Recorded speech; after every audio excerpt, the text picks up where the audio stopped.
event, there is someone who's supposed to give evidence or testify and didn't undergo the affirmation yesterday, the person he or she is obliged to take the administration of affirmation. But if you did it yesterday, you will still be considered to be on the oath, so there is no need for you to take the affirmation. I'm not sure whether anybody is affected. Ma'am Lisa, you were here yesterday, but you did not take. Okay, you need to. Sane? Yes. Okay. Okay.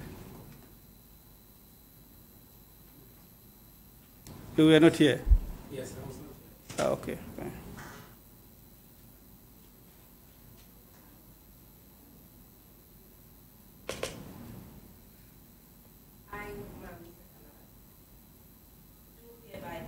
That I will speak the truth, the whole truth, but nothing but the truth.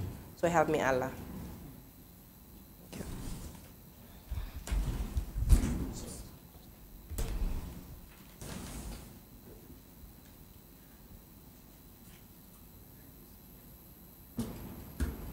I, do hereby affirm that I'll speak the truth, the whole truth, nothing but the truth. So help me Allah.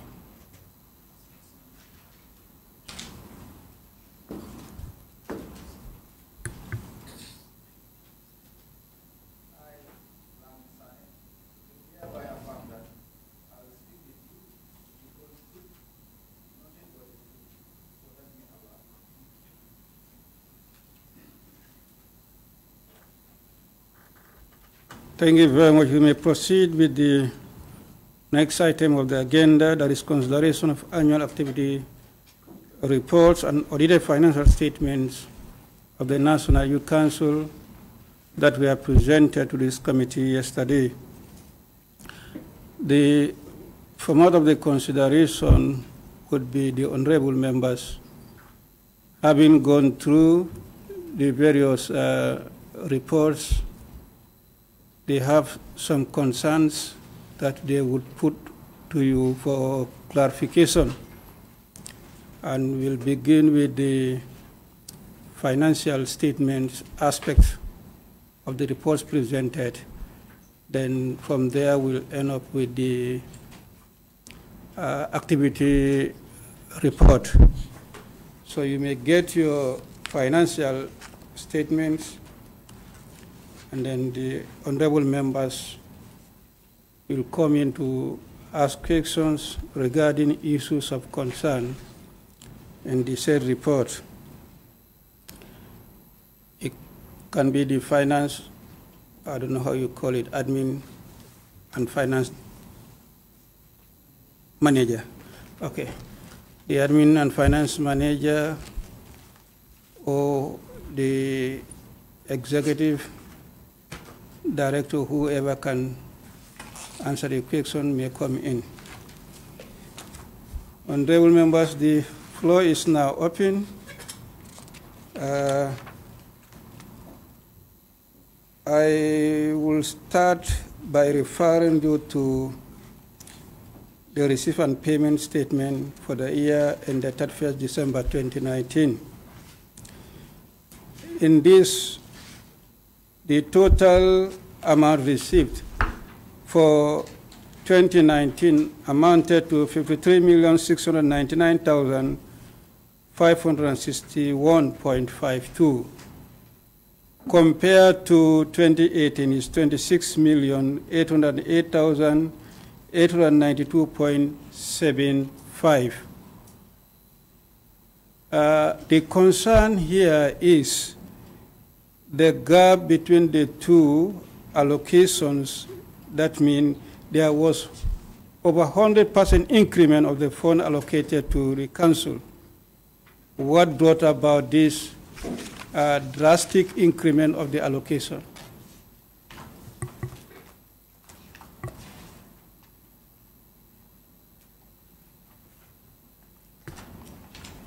Okay, thank you very much, Honorable Member, Honorable Chair. Yes, you are very right. There has been a drastic increase between these 2 years. If you can observe on the note 4, UNFPA, 2018 was 1 million, but in 2019 it was 14 million. This is as a result of the activities implemented under the Peace Building Fund. We are implementing activities under the Peace Building Fund. And apart from the National Council, we also have what we call subcontractees. These are youth groups who are receiving funding through the Peace Building Fund, but they are receiving their funding through the National Youth Council. Because they are not micro-assessed, they cannot receive funding directly from the UN systems. So we are the ones micro-assessed. So their funding comes through us, we remit to them, they implement, and then they report back to us as the National Youth Council, and then we report to UNFPA. So when audit is coming, it's the National Youth Council that is audited and not actually the youth group. So we do the monitoring. When it comes to UNICEF funding, equally, I think that some part of it also was meant for the youth groups, again, under the Peace Building Fund. So I think these two were the ones that all equally resulted in the huge difference between the two. It was as a result of the Peace Building Fund activities that we are implementing. That is to say, you receive these funds on behalf of those groups. Exactly. But we also implement as a council, but a greater chunk goes to the youth groups.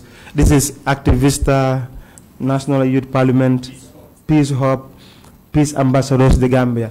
So they all receive their funding through the National Youth Council. But do you provide the breakdown of the disbursement of those funds to those respective youth groups? The breakdown? Yeah, I could not come across the breakdown in any part of the report. I don't know whether it's available.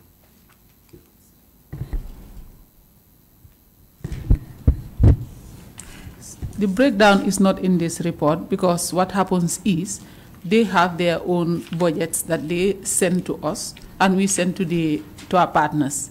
So after when they implement, they send it back to us and we report. So what happens is we are the ones that are being reviewed or audited. So in that case, the auditors, when they come, they look at those files that they send to us to verify exactly whether what we reported is exactly what they do.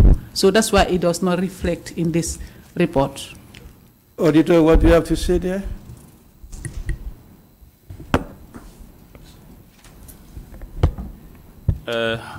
I mean, Honorable Chair, maybe is to try to give a bit of a background of the funding by the UN agencies, if you like. They operate on a various methods. One of them is the direct cash transfer, and one of them is the direct payment.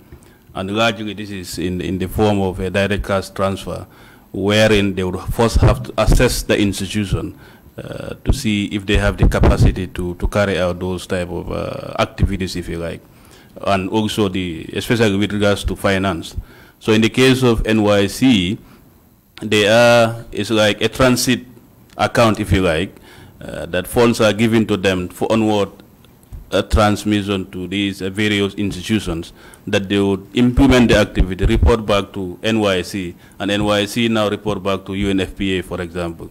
So largely, what the financial statement does is just trying to bring out how much funds have been received, yeah, but not necessarily, these expenditures are not necessarily expensed by the National Youth Council, but it's been transferred.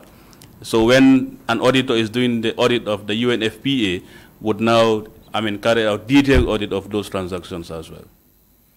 But according to the executive director, he said partly, if I get him well, they are beneficiary in one way or the other. Indeed, they are beneficiaries, but even with that fund as well, it's been audited under the UNFPA, activities. Okay. Yeah. Yeah. Well, when I look at the total fund for the year, it appears only 8,177,806.99 came from the government in the form of subvention, and the rest from the donor agencies. Why are you allocated that minimal amount by your ministry in form of subvention? And don't you think also in terms of risks to depend entirely on your donors? Is there any chance or hope of sustainability in terms of executing your programs when you are totally or completely dependent on external donors? My first question was, why did the funding from the central government or your ministry is extremely very low? And then secondly, the risk of dependency on the donor agency seems to be very high. Is there any hope of sustainability in your programs and activities? Thank you, Honorable Member. Yes, the subvention from the ministry is quite low. Actually, our approved budget is around 12 million. But that year we only received 8 million instead of the approved 12 that we have in our budget. But the ministry will also get back to us to say this is what finance allocates to them. And what finance allocates to them is what part of that is what they also remit to us.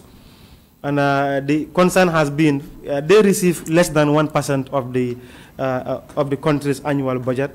So when it's given to them, they now have to also sort of allocate to several other agencies, including the NYC, the Sports Council, NYSS, NEDI, PIA. All of us will have to share that small basket that is allocated from the Ministry of Finance. That is what is distributed to us. And I think that is one concern that we raised yesterday in terms of our engagement with the ministry or our engagement with the National Assembly. How do you really help us in terms of really getting finance, really adjust our budget? We met with the Committee on Tourism, Sports, Culture probably less than a month ago. And this again was a concern that we raised with that committee in terms of our support. And I will quite agree with you. Dependency on partners is not sustainable. The Peace Building Fund is extended for the year, and it's going to end by 2023.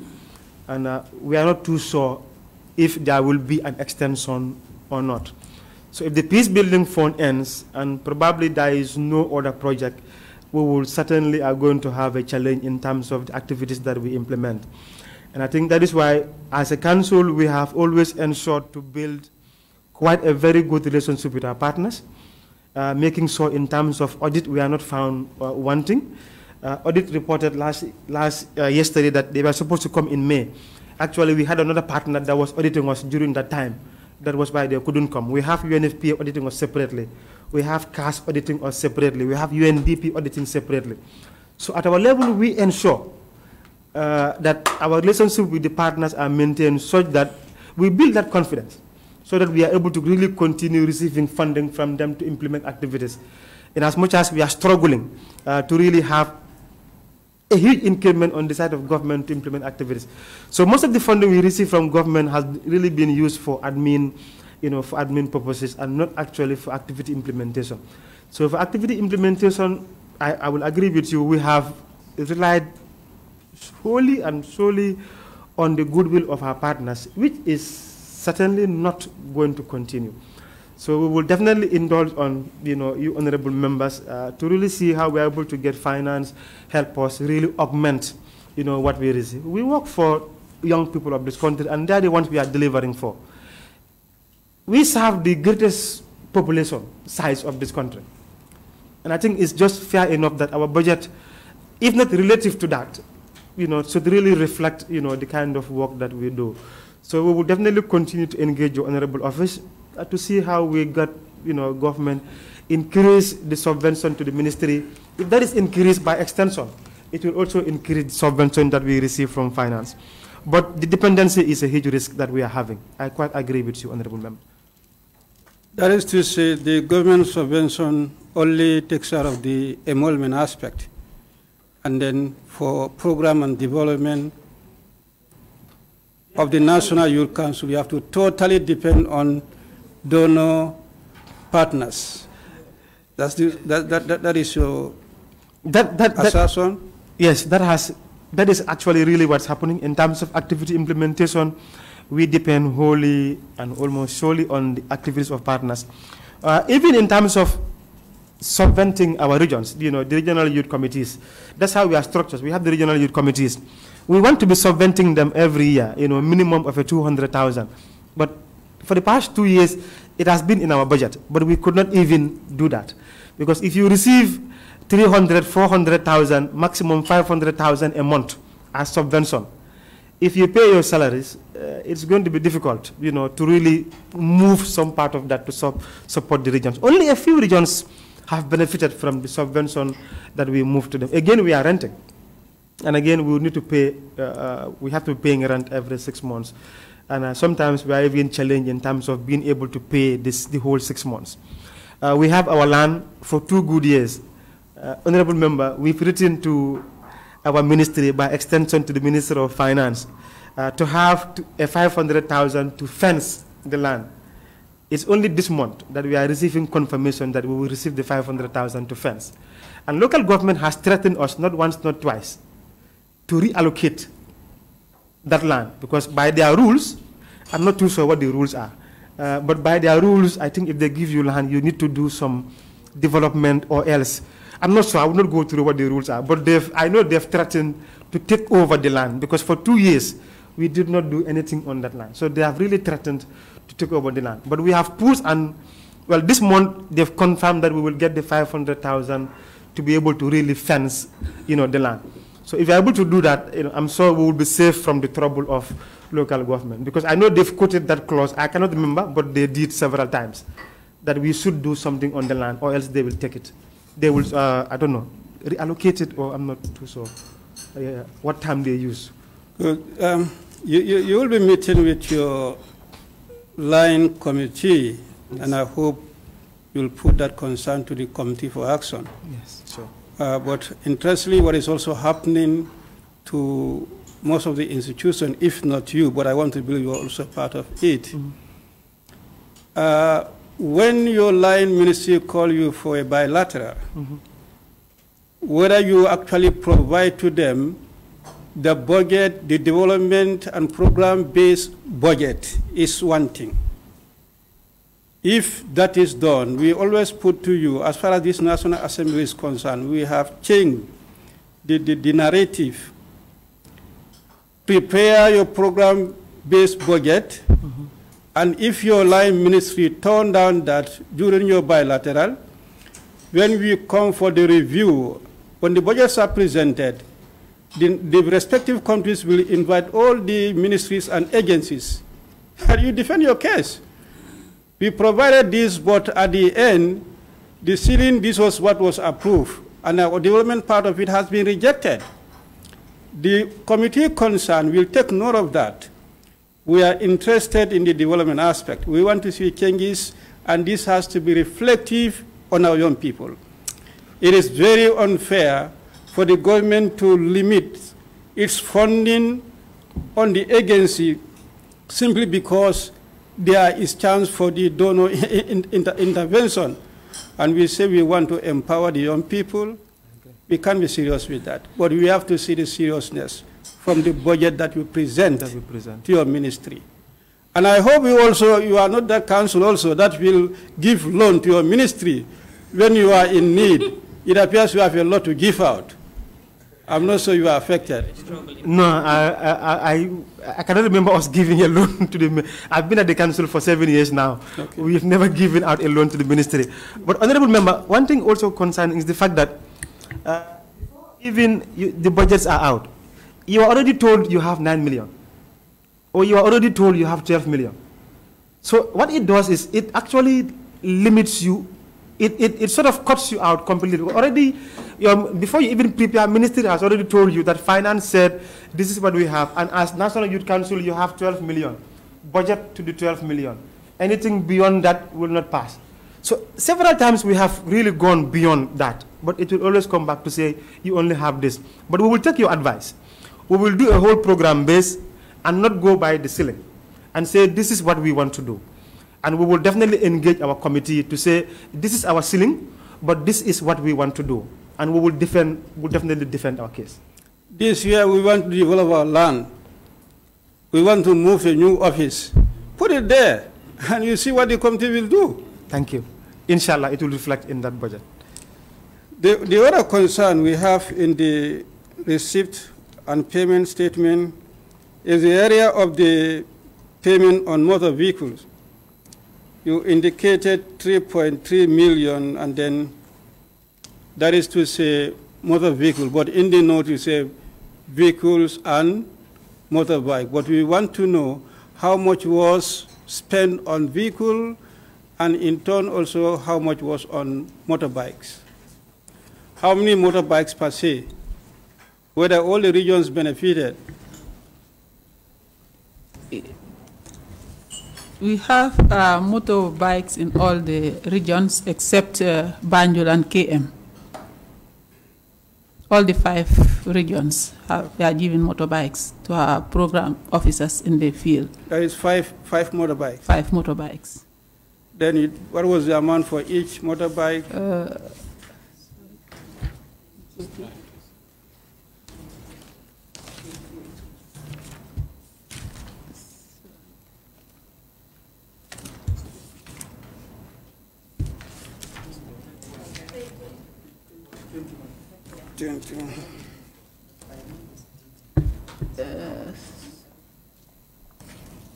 I guess this one was the 724. The 724,000, because it was DT that we bought for them. DT motorbikes. That's what was meant for the motorbikes, and the vehicle was 2.5. Okay, 2.5. Then the other concern is the communication. Note 25. In 2018, amounted to 128,825 dollars.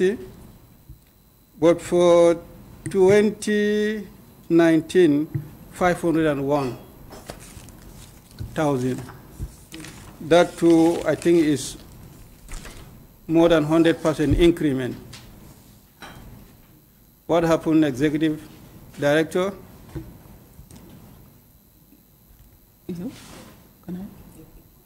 Yeah, because what happens is we increase the postpaid line, the amount that was allocated for the Executive Director and the the managers, and equally these officers in the field, we've given them telephones, and they have their monthly subscription.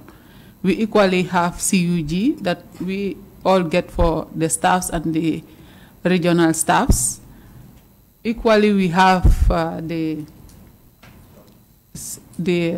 payment of internet connection that all falls under communication.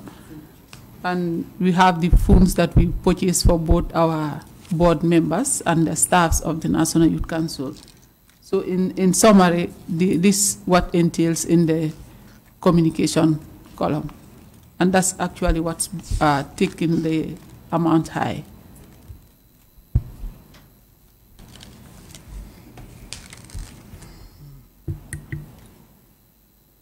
The variation in the rent also, note 24, from 75,000 to 270,000. Yes, the landlord actually increased his rent. Just like that?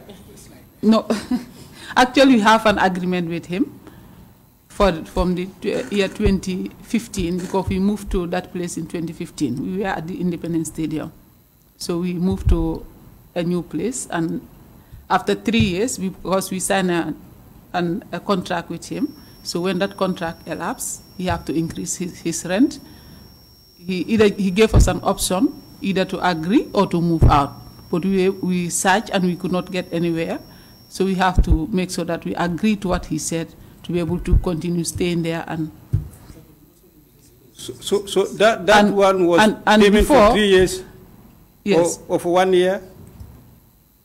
Yes, that is for 1 year. But we equally increase the space, because before we are using only one space, and now we are using 3 spaces at the same complex. But you are not paying in dollars? No, we are paying in Dallas. Because that's the case in some of the places in Dallas.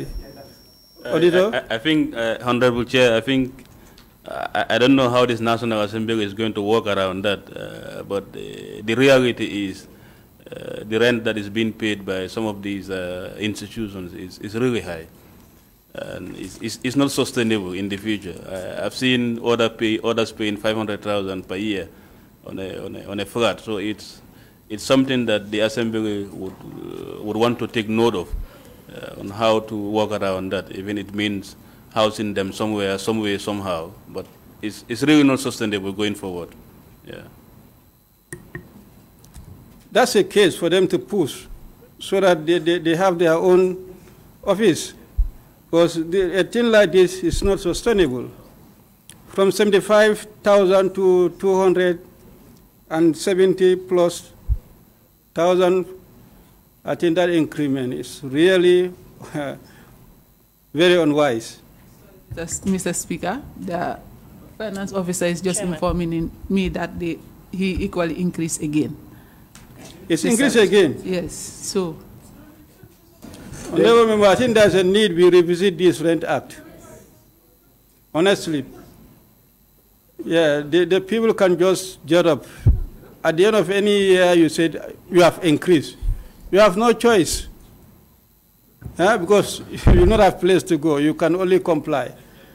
Deputy?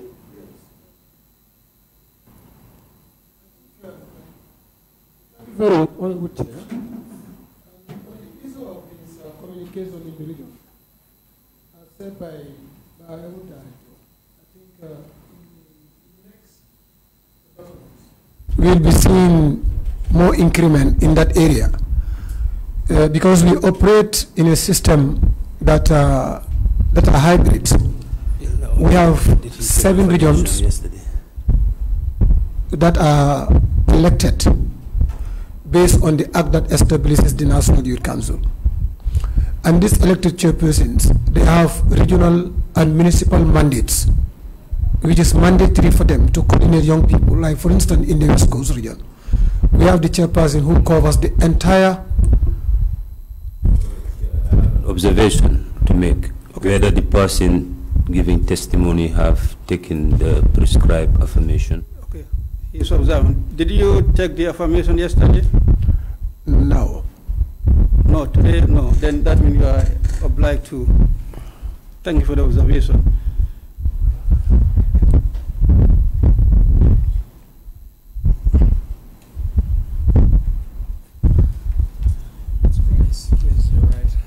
Okay.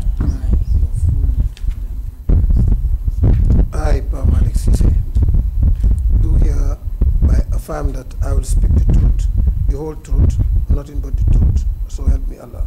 Thank you. So what I was trying to say, Honorable Chair, is that we have 7 elected people in the regions based on the acts of the Assembly that establishes the National Youth Council.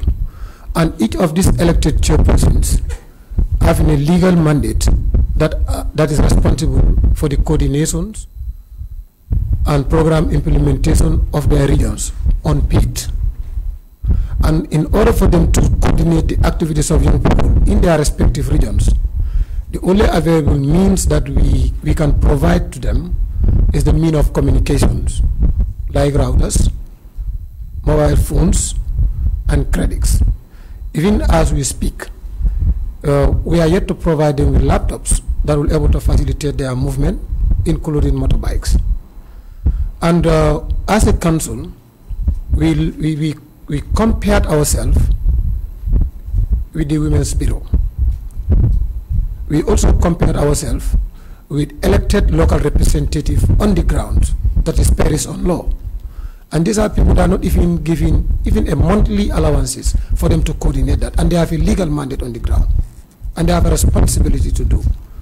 So then the communications, it increases based on the activities and the mandate given to them by Parliament.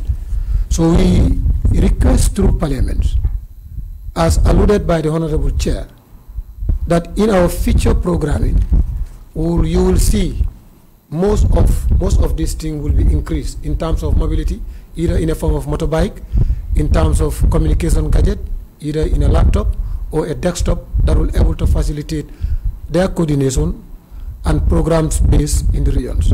This is what I just wanted to add into that. Thank you.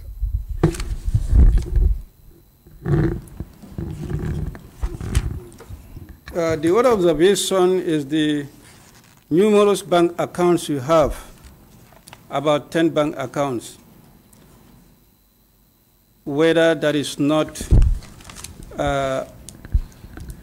risks in terms of tracking the accounts when reconciling them, and whether it has been necessitated by your donor partners that those accounts require to be open. Thank you, Mr. Chair. I think the last thing that you've said is what actually happens, because most of these donors will ask us to open a different account for them before they send us the funds. Equally, it's difficult when we have to do the reconciliation, but at least it helps. Because if you have all these funds being dumped in one account, you find it very difficult to do the separations at the end of the day too. So actually, one is, it is actually difficult for us to do our work, but also the donors requested that we need to open different accounts for the funds that they send to us. Just to add, I think some of the donors we are concerned that probably we will use their funds to do activities different from what actually they have asked for. And again, for the purpose of having their reports, bank statements, so that when they come for audit, they clearly know that they are auditing a special account, and they can trace all payments, that have been made. But if it is dumped in one huge basket, they think it will be difficult for them to trace out payments and what has been done. And that has been the reason that almost every partner is now asking that we open a separate bank account for their projects. For UNDP, even with separate projects, they will ask for a separate bank account. For UNICEF, it's one account, but for UNDP, I think we have two. For UNDP alone, we have 3 accounts, because for them, each project is separate, and they're asking that we have to open a separate bank account for each project so that they can trace, so that they're able to trace their funds.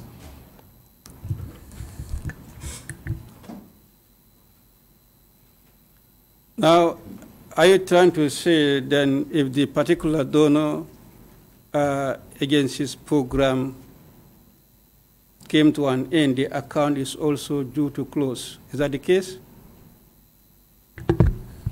Yes, certainly if there is no other activity on the account, we will have to close the account, or else, these banks, they will charge.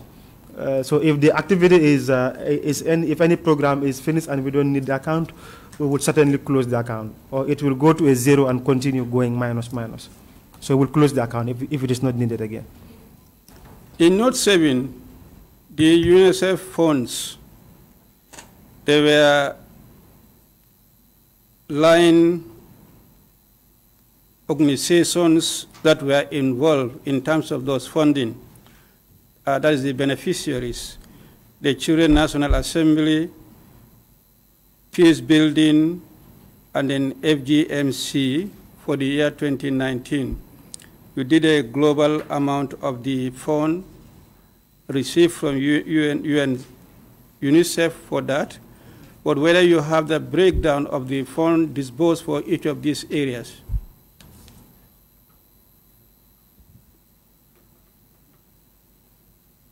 Sorry, no, we did not. We cannot do it in the report here. But according to what we sent to UNICEF before they disperse the fund to us, though it is clearly been separated. Auditor, what's your take on that? When she said they don't have, I was I was, what is this? But they do have, of course. They do have. Yes, yes. For the purpose of reporting to the donors, they do have.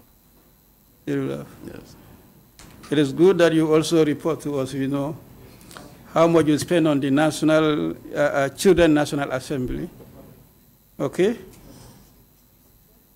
Yes, Honorable Chair. Your mic, please. Yes. Can they also explain to this committee specifically on what programs were this money spent on? Each program, how much, and what are the specific programs that the money was spent on? Thank you. Especially with, for example, the UNDP 4 million.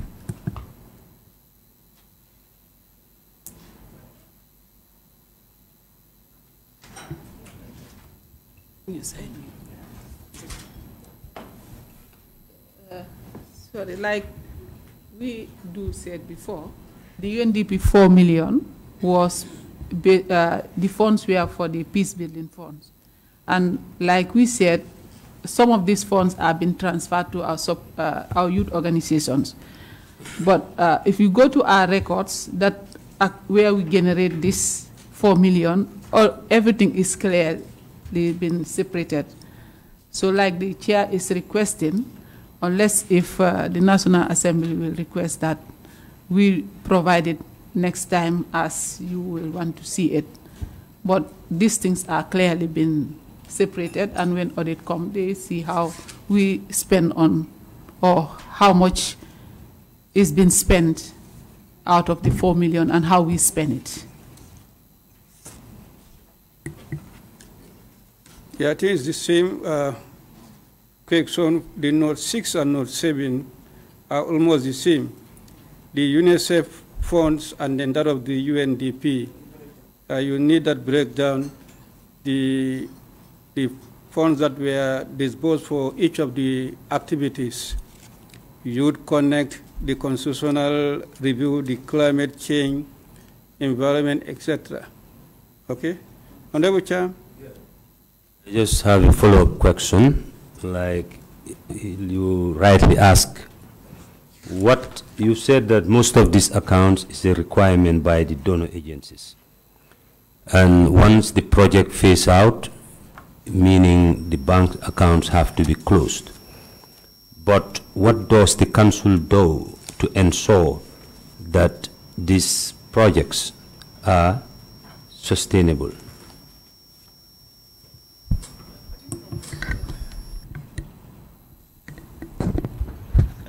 In terms of sustainability in the short term, from our end, as I said earlier, is to ensure we do due diligence, that we are able to really maintain confidence between us and the partner. Because they come to audit you every year. So obviously, if you are found wanting this year, next year, you will not receive funding from them. So that is one thing that we do, ensuring there is due diligence. Now, in terms of when the project closes, what do you do next? That has always been a challenge, because it is, most of these projects are up to government to take over when they phase out. But with the amount of funding that we are receiving, it's going to be difficult to get government take over, some of these projects once it is over. So for us, our case has always been relying on government. To say these projects are happening and they will end this year, what can we do as government to support, ensuring that beyond these years, these projects will continue? But with the meager funding that we continue to receive, is difficult. But from our part, in the short run, is to ensure we do due diligence and maintain that confidence that the partners have in us. And over the years, when we came to the council in 7 years or so ago, we had a few partners. But because of, well, let me say, the good work that we have been doing, it has attracted confidence between us and the donors. And our donor portfolio kept increasing year in, year out. So in the short run, is ensuring we do what is necessary to be able to attract more partners. In the long run, is for government to come in and take over. And that we will have to do our part with your support, where we can get government. But what does your act say about the solution? And why necessarily the government? and there are other organizations in the countries that can equally take over to ensure continuity. That's my question. No, that's what I'm saying. That's, for us, is to ensure we do the right thing. Because with partners, if your audit, you don't have much queries on your audit, you can definitely maintain a healthy relationship with your partners. But if on a yearly basis you are audited and there are issues on your accounts, you cannot really maintain partnership. So for us is to do that in the short run, and we've been able to attract so many other partners as we move on over the years. And again, I have one supplementary question that is about the elections of chairpersons. They do come from communities. So what is the community's participation in the elections? For the elections of chairpersons in all the regions, what we do, for example, Kanifing municipality, we have our district youth committees or constituency, for Kanifing constituency committees. So in each constituency, there is a constituency youth committee. Now, for the election of the constituency youth committee, the particular constituency comes together to elect a chairperson, a treasurer, a vice chairperson. That is done at the constituency level, and the female rep is nominated. Now, at the constituency level, they now move on to the regional level to now elect a regional chairperson. So the communities participate at the constituency level, like London Corner or Dipakunda. You have youth groups around that end. They come together to elect at the constituency level. And then at the constituency level, they now come together to elect at the regional level. So this is how we get the communities and the youth groups participate during the election of chairpersons. The membership requirement, and what is the maximum number of members? And how do you ensure that people are aware of these programs within the community? Well, awareness raising, that probably we will have to do a lot more in terms of awareness raising to inform in the communities that elections are happening.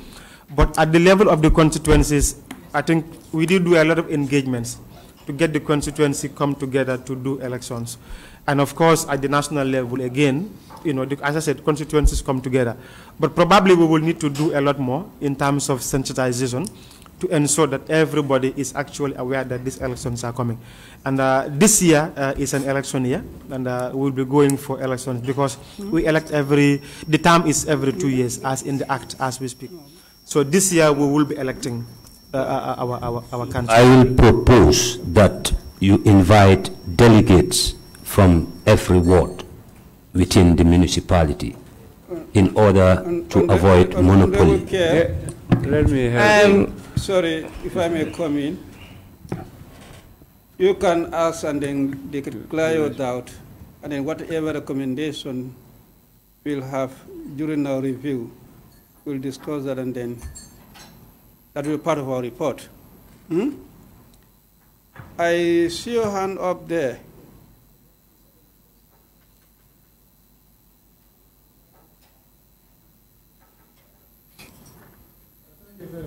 Chair, I think let me just take from where Director ends. Like, for instance, in Kanifing municipality, we have 7 constituencies, right? And currently we have 5 active constituencies. And this was done before the demarcation. Right now we have Bundunka Kunda, we have Serekunda, and we have Latrikunda constituencies. These are constituencies that need to establish their constituency youth committees and have their chairpersons and their committees, so as to take part in the forthcoming municipal youth committee. Then the delegates who takes part in these youth committees are youth organizations that are legally registered with the National Youth Council, not necessarily those that are registered with AJ Chambers. Currently we have 172 groups that are registered with the Youth Council countrywide. And if you look at the number of groups that register with AJ Chambers, it's more than 500. But we cannot force them to register, but we encourage them to register. Now, what you do in your constituency, for instance, with the current KMYC committee, is to work together with the Youth Council and to ensure that there is a youth committee in Serekunda constituency, in Bundukokunda constituency, as well as Latrikunda constituency, so that they will be able to take part in the election. It's a legal election. It's not a youth organizational election. These are elections based on the act that is established by the National Assembly. We have some rules and procedures that are laid down, legally laid down procedures that we must go through. That unless and until an amendment or an addendum is made, it will be difficult for us to get in there. Initially, it was 3 in KM. Now it has moved to 5. Now we'll be moving up now to make sure that all the constituencies are captured in this area. I think that will help you. But it's not that every person will come as a delegate or every group will come as a delegate. The delegate must come from the groups that are registered with the Youth Council. If you are not registered, you can't take part in the elections. Okay. Thank you. You okay. want to come in? Yeah. Okay. Yeah, I'm satisfied now. Then I will encourage the youth groups to come and register. This is what I'm saying. It's not about a matter of forcing them, but it's a matter of sensitizing the people because we have potential youths within our communities, but they are not aware of such registration authorities within the Youth Council.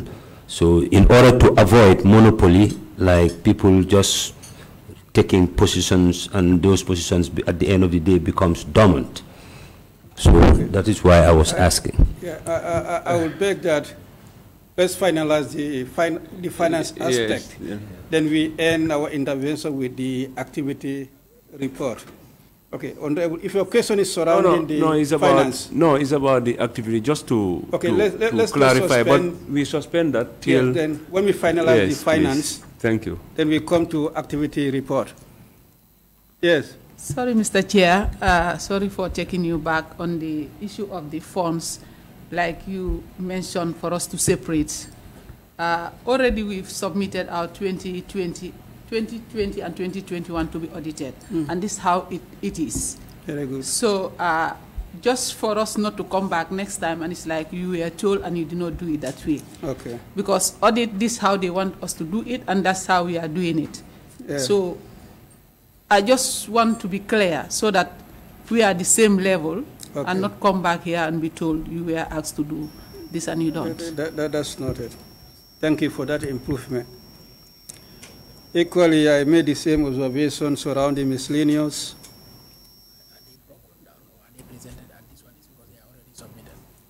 Yeah.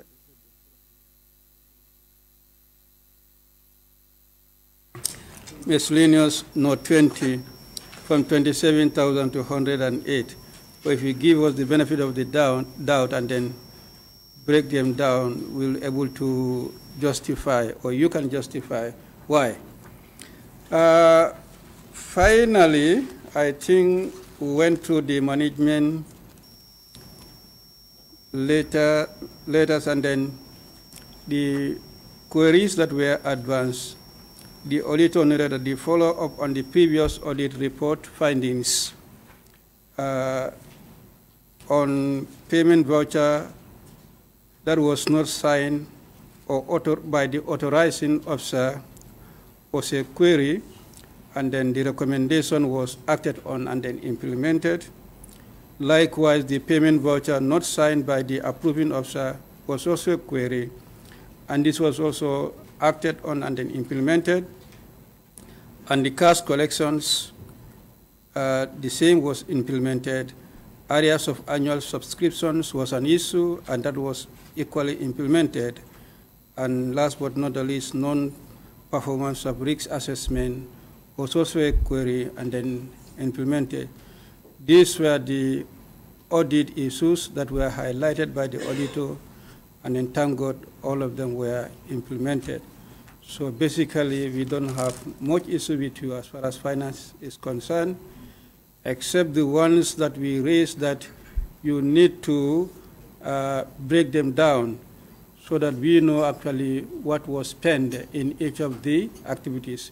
To give us the bulk amount, we may cast doubts on what has been spent, since we realize drastic increment year after year. So take note of that. On that note, honorable members, can we move on to the annual report part? They give their financial statements, and then also the activity report. You can go through the activity report. If there are issues that you want clarifications to be done, you may do so.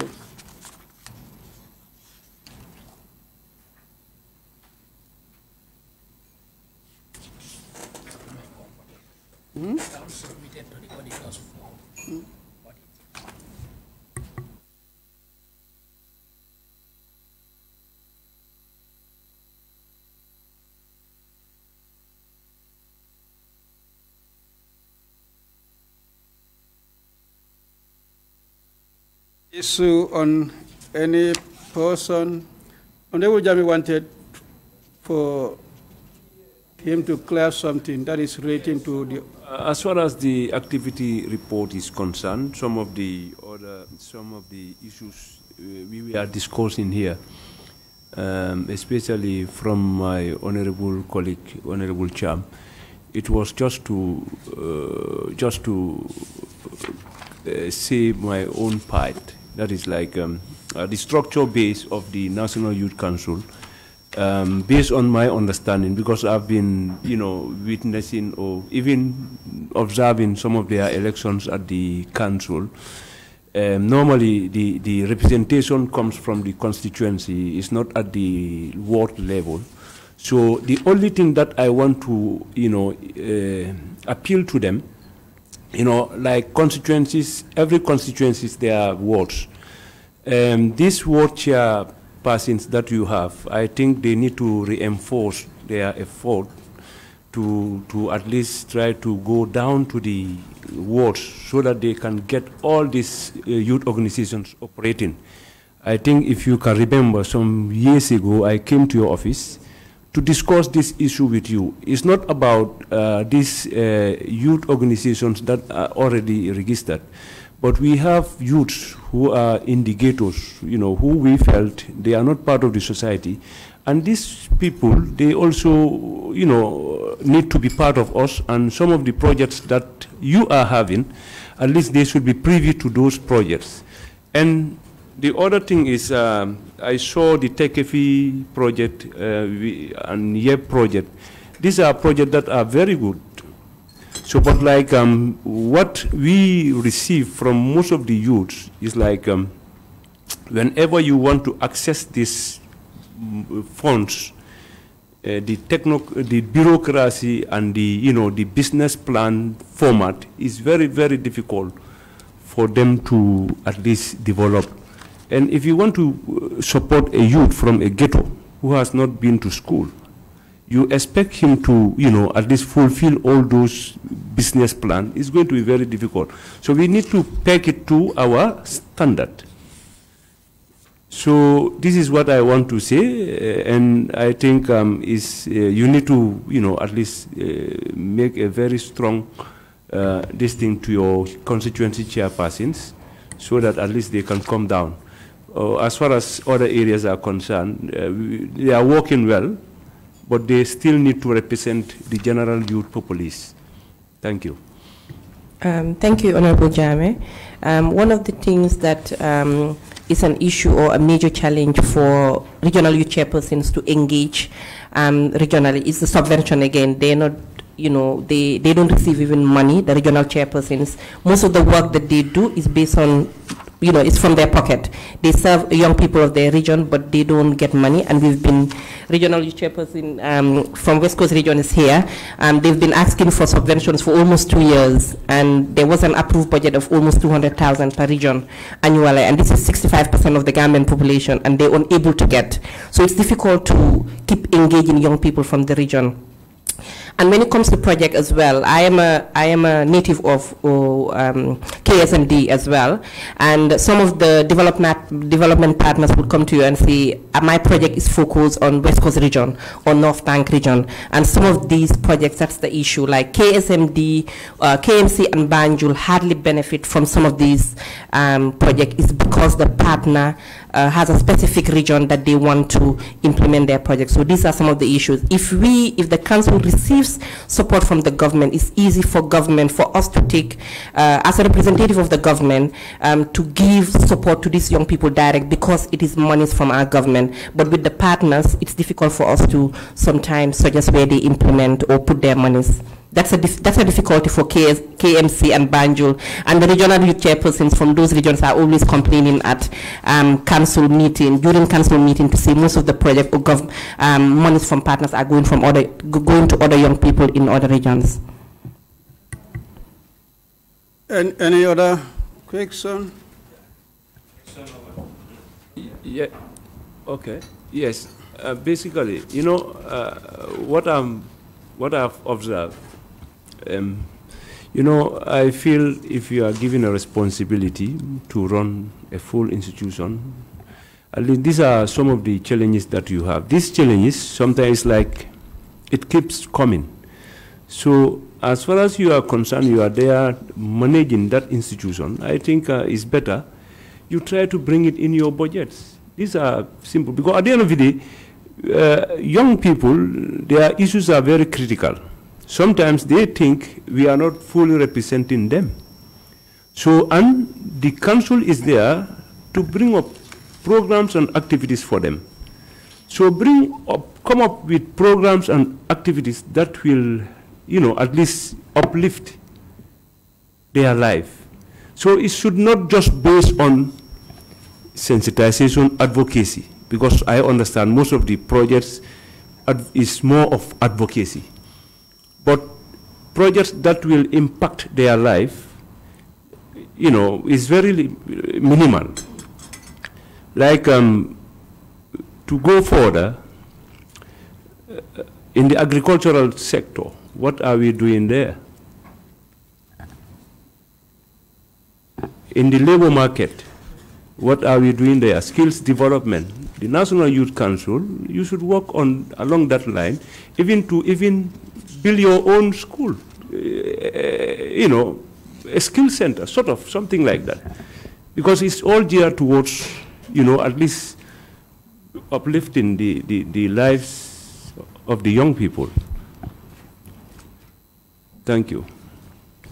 That is noted. I think one thing also as a ministry, I think we've sort of divided roles, certainly. I think you have NEDI doing more of the entrepreneurship component at the level of the ministry, and we work with them because they don't have structures in the regions. So they use our structures. PIA is the one with training schools. They have now one in Kerewan and one around here. And they work with us in terms of recruitment. NYSS equally, you know, when they want to recruit in all the regions for their training programs, we work with them, you know, to ensure, because all of them don't have structures in the regions. We are the only one that have structures in the region. So all of them will have to now come through us to be able to really deliver some of these services. But I will agree, we have a lot more that definitely we can do in terms of really ensuring we are able to really impact more on the lives of these young people, and not just, you know, the advocacy component.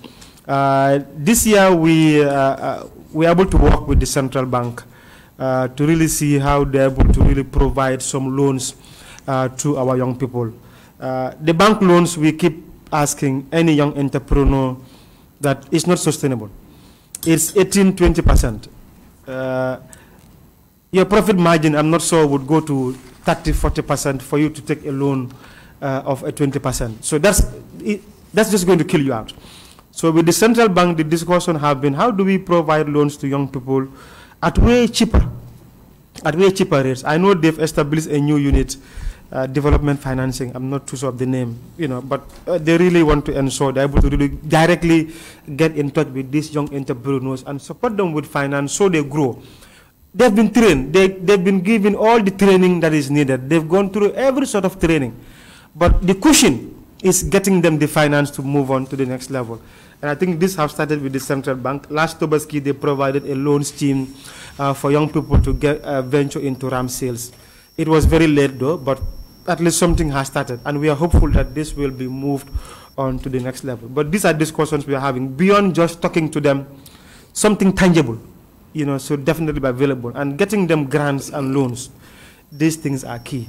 And, but these are discussions that are happening, and we are hopeful with the central bank wanting to intervene directly. Probably, they'll be able to really help in that regard. Thank you.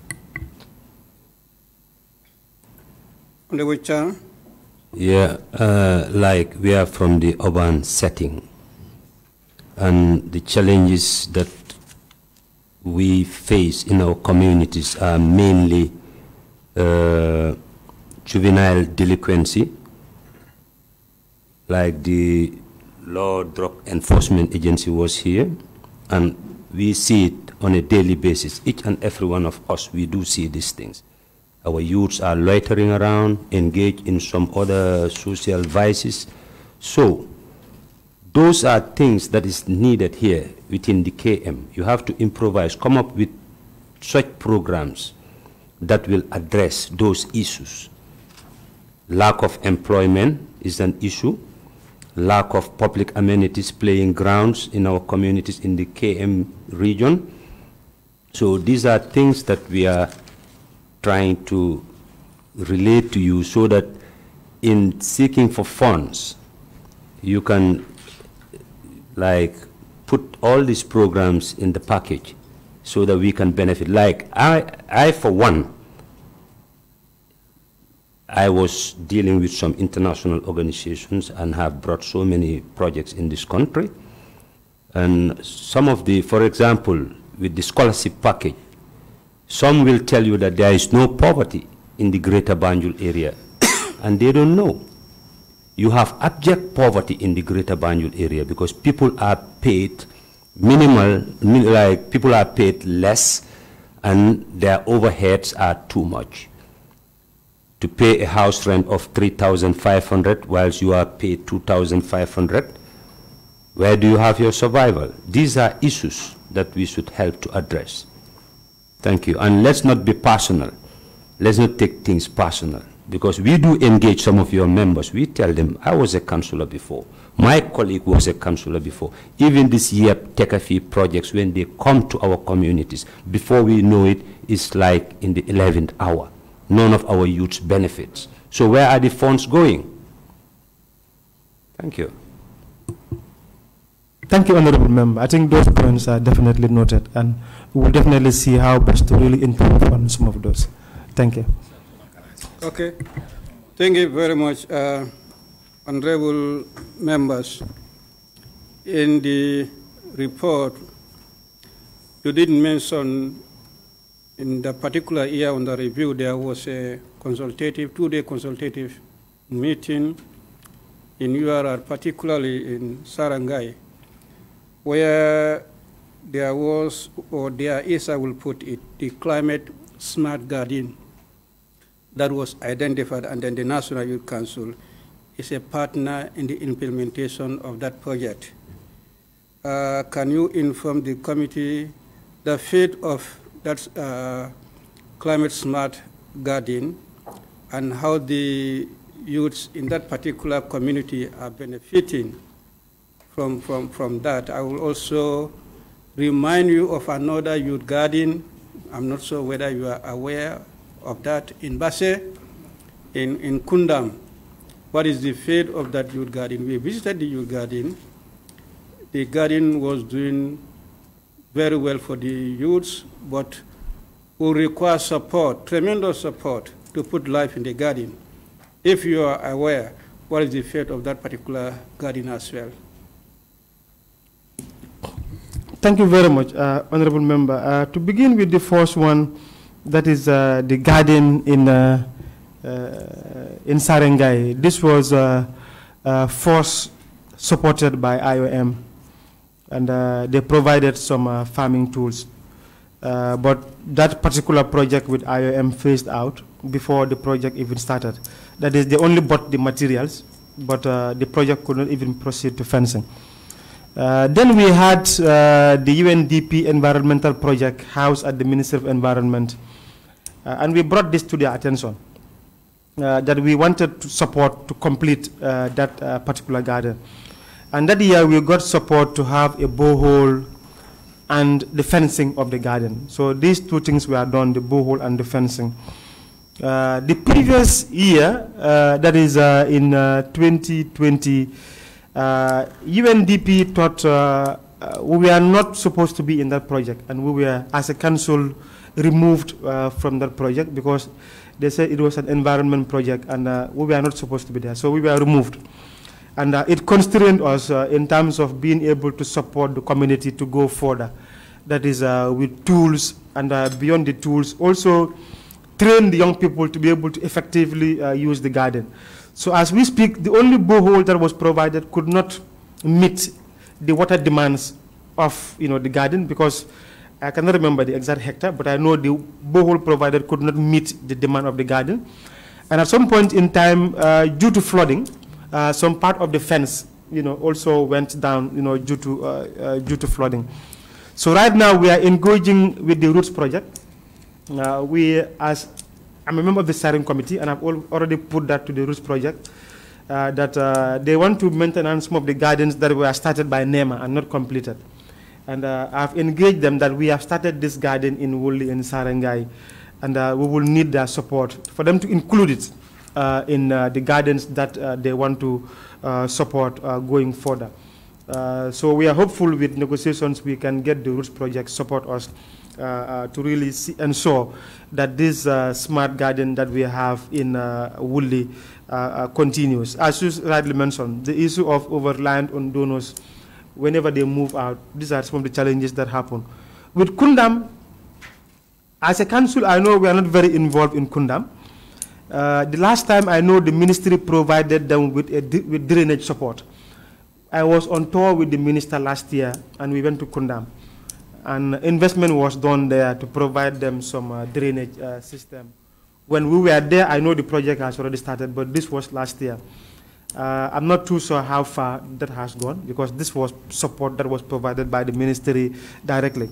Probably I would need to ask my chairperson in the region to really know how far the Kundam garden has gone.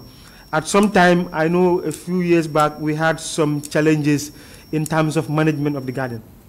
We had those push and pulls to the level of even the governor in terms of management of that management of the garden. But I know the ministry was able to support them. I will need to find out from my chairperson how far that has gone. But for Sarangai, this we are managing, and we've already engaged the Roots project to really help us see how we are able to really fully utilize the Sarangai garden. But as we speak, part of the fence is down due to flooding, and the borehole does not have the capacity to support the entire garden. Thank you. If we are to continue any investment there, you need to put into consideration the issue of land ownership. The issue of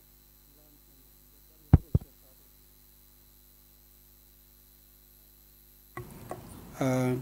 Before you do any investment, you cannot just develop, then overnight the community will just claim that they are the owner of the garden. I will need to find out, but I'm sure the issue of land, Bulun, can you advise? The issue of land, there is already some documentation on the land. Okay. I will find out what the exact documentation, because this is 2017. 2019, huh? No, when we actually got the land. The development was 2019, but this land was negotiated since 2017. There is some documentation. I will need to exactly check in the files what the documentation says on the issue of the ownership. I'm not too clear, but I'll definitely need to find out. Okay. Yeah. On that note, honorable members, any comment? Thank you very much. The officials of National Youth Council, as I said, you did well in your finances. We hope you'll continue, except that those breakdowns. You can work on them. Okay, and then you continue not to give loan to your line ministry. You have a lot to give out. Thank you very much. Now, honorable members, this has brought us to the end of the consideration of the reports of National Youth Council, both the activity and then the financial statements. At this juncture, can somebody move the motion for the August committee to consider and adopt the activity and financial statements of National Youth Council for the year 2019. Yes. 2019. Yes, can somebody move that we consider and adopt the report? Yes, for the year I move the motion for the consideration and adoption of the National Youth Council financial report, finance and audit, finance and activity report to be adopted, pending the report of GPPA. Thank you. Second, the Cham Square. Seconded. Good. It has been moved and seconded that this committee consider and adopt the annual activity reports and audited financial statements of the National Youth Council for the year 2019. Those in favor, please say aye. And those not in favor, please say no. The ayes have it. We'll be on the GPPA. We cannot wait for GP, I think, but they are also improving very well. So as Honorable Cham said, we'll be on you. Therefore, the agenda, those in favor, please say no. So the ayes have it. The reports of the National Youth Council, activity reports, and then the financial statements, audited financial statements, therefore stand adopted or are considered and adopted. On that note, I thank you very much, the National Youth Council, for availing yourself to the committee, and then the honorable members as well, the external audit, GPPA subject matter specialist, Mr. Cham, the able clerks, for your support. At this juncture, the meeting stands suspended, and then for the National Youth Council, you are released, you are free to go. We look forward to get your 2020. When that is available to the committee, I think we are giving you the timeline for the submission. And when the reports are duly submitted, we'll also communicate to you the date for the presentation. Thank you. These ones are